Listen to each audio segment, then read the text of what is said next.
Guys, so kailan nga ba natin pwedeng i-introduce sa seeds yung mga hand-feed birds natin? So itong ibon na to, nasa 39 days old na siya.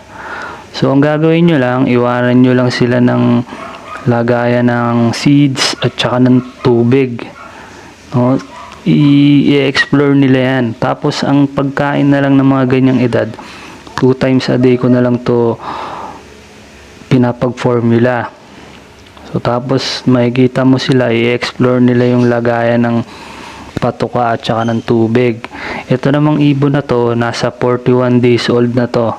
So medyo malapit na siya. Pag nasa 45 days kasi, based sa experience ko, pag 45 days na yung ibon, kaya na nilang tuklapin yung mga seeds.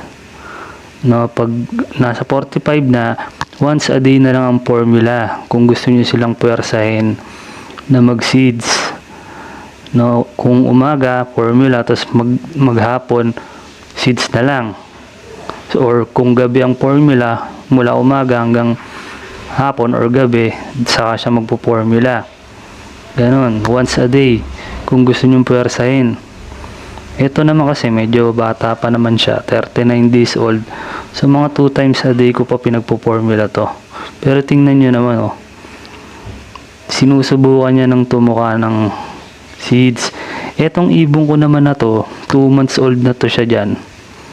Ang tagal niyang matuto ng seeds. Kaya ang ginawa ko ganyan, oh. Pinapanood ko siya ng ganyan sa tablet. Tinapat ko sa kanya. Ginaya naman niya. Pero pinersa ko tong hindi pag-formulahin. So mga gabi ko pa siya binibigyan ng formula. Pero tingnan niyo pag-check ko. Boom, di ba? Nakakadami na siya niyan. So itong ibon na to, dati to, medyo ano na to ngayon, nasa 6 months na siya. Ganun yung technique na ginawa ko sa kanya kasi magto 2 months na siya, ayaw niya talaga mag-seeds. Yung mga kapatid niyang nauna na mag-seeds sa kanya. Pero siya ayaw niya talaga eh, kaya ang ginawa ko, tinapatan ko siya ng video. So yun, ginaya niya. So ganun gawin nyo. Pag nahihirapan kayo, try nyo din. Pero pag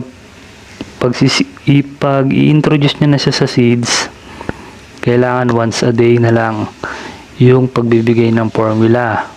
Or kung tingin nyo hindi kaya ng ibon, gawin yun twice a day. Yung formula, umaga, tas gabi na. Pero mas maganda, para ma-pwersa talaga sila sa seeds, once a day na lang. Yung seeds pala na binibigay ko sa mga ibon ko,